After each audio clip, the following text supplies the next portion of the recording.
المستشفى كانت مقفولة من سنين، بس في الليلة دي نور الممر اشتغل لوحده، وحد دخل ومعرفش يخرج تاني. اشترك بالقناة وفعل زر الجرس واكتب اسم رواية مرعبة في التعليقات لو عاوز ليها فيديو ملخص.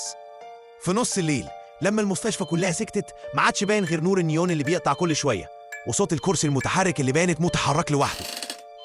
المكان مهجور، بس الهوا تقيل كأنه في حد بيتنفس حواليك.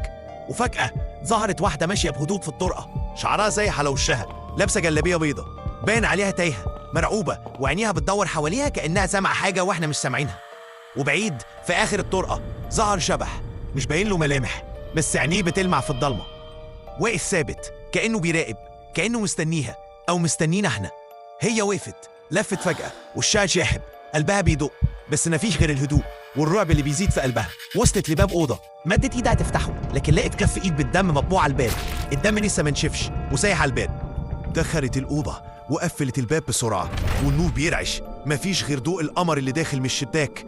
قعدت تتنفس بسرعة، بتحاول تهدى، بس الخوف كان بيزيد. الباب اتفتح، الشبح دخل بهدوء، والدخان الأسود حواليه. خطواته تقيلة، بس ما كانش ليه صوت. بيقرب منها وهي مش قادرة تتحرك. وفجأة الكهرباء قطعت، الدنيا ضلمة تماما. شغلت كشاف ماسكاه في ايدها، وكانت بتترعش وهي بتلف بالنور حوالين الأوضة.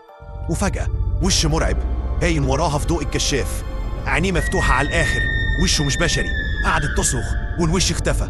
بعدها كل حاجة رجعت تاني، مفيش صوت، نفس الطرقة، نفس النور اللي بيقطع، بس هي اختفت ومرجعتش. مفيش غير الهوا وريحة الخوف، وسؤال واحد لسه بيطاردنا: مين كان بيتفرج علينا؟ واحنا كنا بنشوف ايه؟ يلا اشترك في القناة عشان في رعب كتير لسه قدام.